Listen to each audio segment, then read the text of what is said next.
Today, we are going to be looking at the roster post free agency and also talk more about prospects that have been brought in for a visit.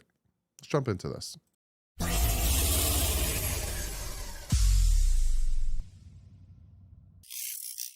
What is up, Finn fans? Yes, I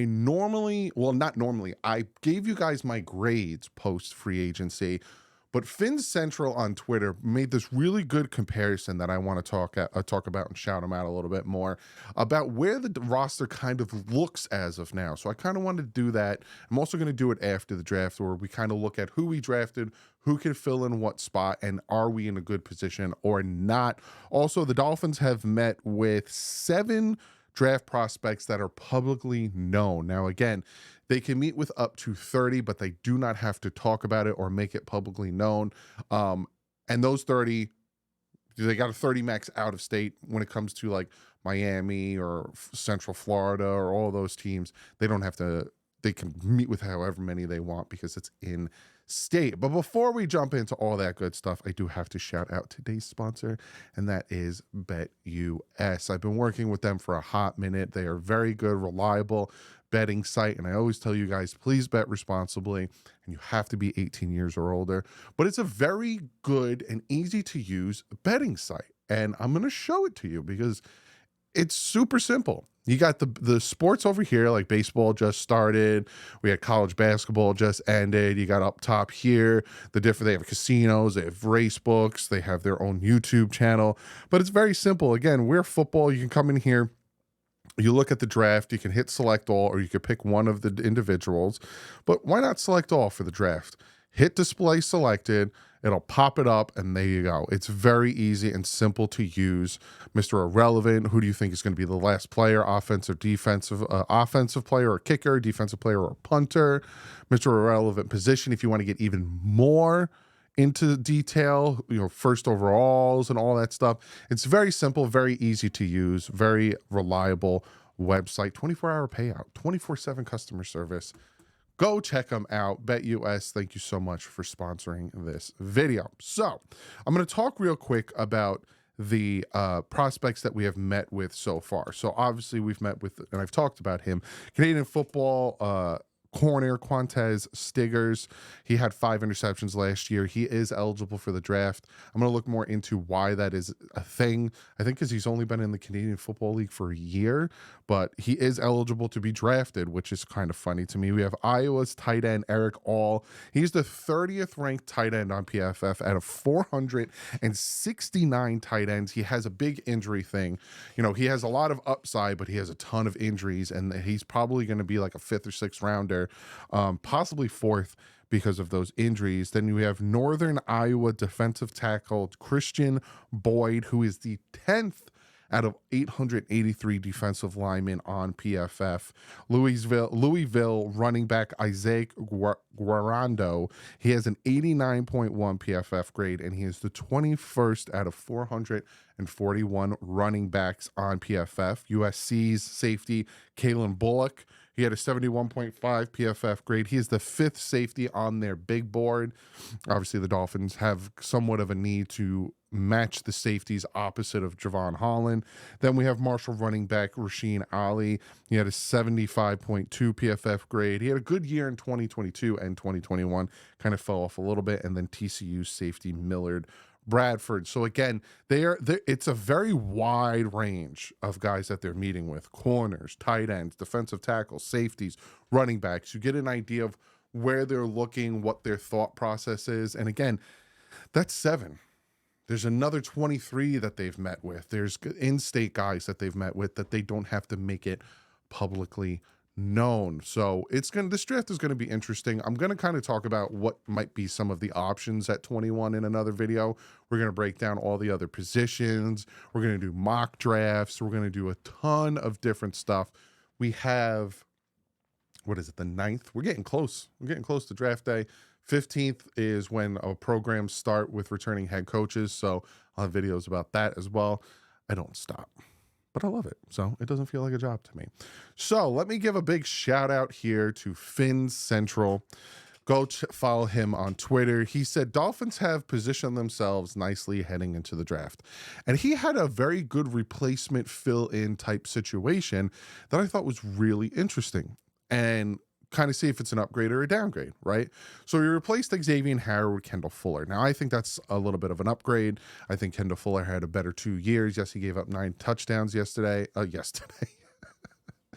He gave up 9 touchdowns last year, but I think he had a better last 2 years than Xavier Howard, who's constantly had nagging hamstring, groin, foot injuries, ankle injuries, whereas Kendall Fuller has been a little bit more healthier. Then we replaced Deshaun Elliott with Jordan Poyer. Now, Jordan Poyer is up there in age, but Jordan Poyer has a ton of like intuition and knowledge of football. Now, he's not going to be as fast as Deshaun Elliott, but he knows what he's doing. So I give a slight upgrade there. Then we have Jerome Baker replaced with Jordan Brooks. You can even say Walker also can be thrown in there like a 1-2 punch, even though I prefer Jordan Brooks to be an all-around guy.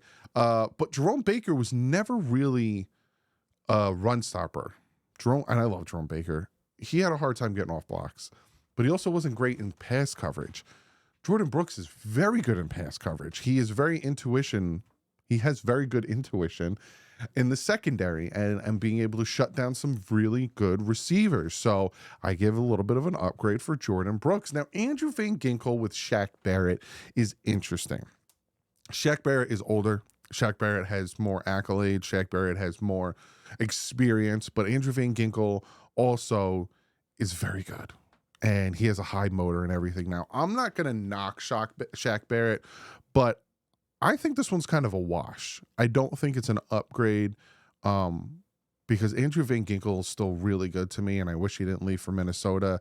But I think Shaq Barrett's going to do some really good things until we get Bradley Chubb back, and then we're going to have a great 1-2-3 punch. Then replacing Raekwon Davis with Tart. I've heard really good things about Tart. The only thing that I'm hearing is that's bad about Tart is, again, his mental fortitude, his mentality on things, how he got really rubbed the wrong way with the Titans or the Texans, and his contract situation. It's a mental thing for Tart. We'll see if that pans out. But Raekwon Davis to me never really showed up, whereas you look at Tart's film and he has shown up. So I think that's an upgrade there. And you got Connor Williams with Aaron Brewer. That is not an upgrade. I don't care who you are, what you say. Connor Williams was before the injury one of, not if, the top 3 centers in the NFL. Aaron Brewer's okay. Again, he struggles in pass protection, really going to run blocking, and he's very mobile, but that is not an upgrade when it comes to Connor Williams for Aaron Brewer. Then you got a fill-in tight end for Jonnu Smith. Love the move. Big upgrade. And then we re-signed Kendall Lamb and Isaiah Wynn. Isaiah Wynn, fully healthy, is going to be fantastic back at that left guard spot. Kendall Lamb is a great right tackle goes down, he can go in. Left tackle goes down, he can go in.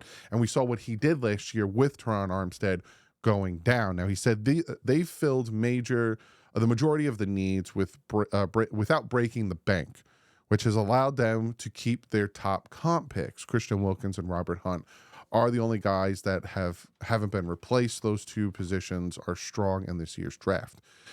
And I talked about this with Sealer. Like, don't sleep on Sealer. Some people don't like that I say Sealer. If you go, that's how his name's pronounced. It's not Seiler, it's Sealer. And Robert Hunt, again, yeah, we could draft somebody. I talked about it in yesterday's video, looking at the draft prospects on the interior of the offensive line and who can fill in where. So he's not wrong there, but again, we did set ourselves up with not being able to go BPA. Like at 21, it's like, are you taking a defensive tackle? Like if Sweat is there or one of these top guys is there, like I don't think Newton's going to make it to 21, but you might have to like do it instead of like being like, oh, well, this guy's actually ranked a little bit, but you might have to just pull the trigger. But I do think that they did set themselves up nicely. Now, I talked about this in a last video, and I made a little bit of a flub because I was running on no sleep. And you guys made a point to throw it in my face a ton, which do it, please. If I make a mistake, correct me because I'm only human and I need to learn. But on the 30th, the Dolphins can sign whoever they want for however much they want and however many people they want without any effect on the comp pick. So after the 30th, April 30th, 2024, they can do whatever they want. And then after June 1st, they have about $24 million in cap space. Maybe a little less, maybe 23, 22, because they're probably paying Tart $1 million. But that's when you go out and you go get OBJ. You go get Simmons if he's still out there. You go get Reisner. If after the draft, say the draft comes and goes, right? And they get a defensive tackle. Maybe they get a safety. Maybe they don't, right? Let's rewind it. They get a defensive tackle. And then they get at 55, let's say, wide receiver. You get a wide receiver at 55. Then after the draft, right? And then 5, 6, and 2 7s, they get whoever they want. Those are guys that are trying to make the roster. And they don't make any trades. Then come post-draft, they sign Simmons. They sign OBJ still. And they sign Reisner. Tell me you're not going into the 2024 season like, all right, we didn't lose much. We got the defensive tackle to replace Christian Wilkins. Yes, Reisner's not a huge upgrade, but maybe we drafted one at 55, but he's not a huge, but he's still sustainable. He could still help us. And we bring in a safety to match with Poyer. That was these are things that I know a lot of people are kind of looking at the situation of the Miami Dolphins and are thinking to themselves, oh, well, you lost some, like even outsiders, you know, Jet fans, Bill fans, Patriot fans, because we did the same thing to them. It's only right they do it to us. We watch, right? We build our own team and then we watch division rivals. And, oh, they lost this guy. Like, we're all happy that the Bills traded Stephon Diggs and they lost all of their secondary and their center. And we're happy for that. Like, because screw the Bills, right? Jets, you know, they bring in people, oh, these are really good guys, but they're injury prone. And the Patriots are rebuilding. So we're all keeping an eye on each other. And you know for a fact, they're looking at us like, oh, you lost Christian Wilkins and Robert Hunt. You guys are screwed. And it's like, but are we? But are we? So if we can mask that and then add even more post-draft, then all of a sudden we're still even keel. I'd like to go into this season even keel. Actually, let me correct myself. I'd like to go into the season better than last year. But the loss of Christian Wilkins and Robert Hunt, if we can fix that, to where it's, you know, end of the season here, lost Christian Wilkins, lost Robert Hunt. I don't want to go into the season here. I want to go into the season here where we were before we lost. You know what I'm saying? I'd love to be better, but we didn't have the cap space nor the draft picks. It's now go into the season as good as you were, maybe a little bit better, and then build off of the mistakes. Because to me, the mistakes that happened last year, if we could fix those, we are a 12, 13 win team. Because there are a few losses like the Titans game, like the second Bills game that we should have won if not for stupid mistakes on offense and on defense. So that's my thought process. But again, shout out to Fin Central for putting that little diagram chart together, because it made me think. And I was like, oh, that's interesting take about who replaced who, and I wanted to talk about it. So I'll see you guys tomorrow. Comment below. Where do you think we're at when it comes to talent? Do you think we still need to replace Christian Wilkins and Robert Hunt? Do you think those are the only two missing pieces? What's your thoughts on, you know, the third wide receiver, Craig Kraft, Barrios, Ezukama? What are your thoughts on that? I'll see you guys tomorrow. I think we'll do more draw. You let me know. Again, I do this for you. This is also your channel. Do you want more draft prospects tomorrow, or do you want to do something else? Comment below. Let me know, and I'll see you guys tomorrow. But like usual, stay classy and fin top.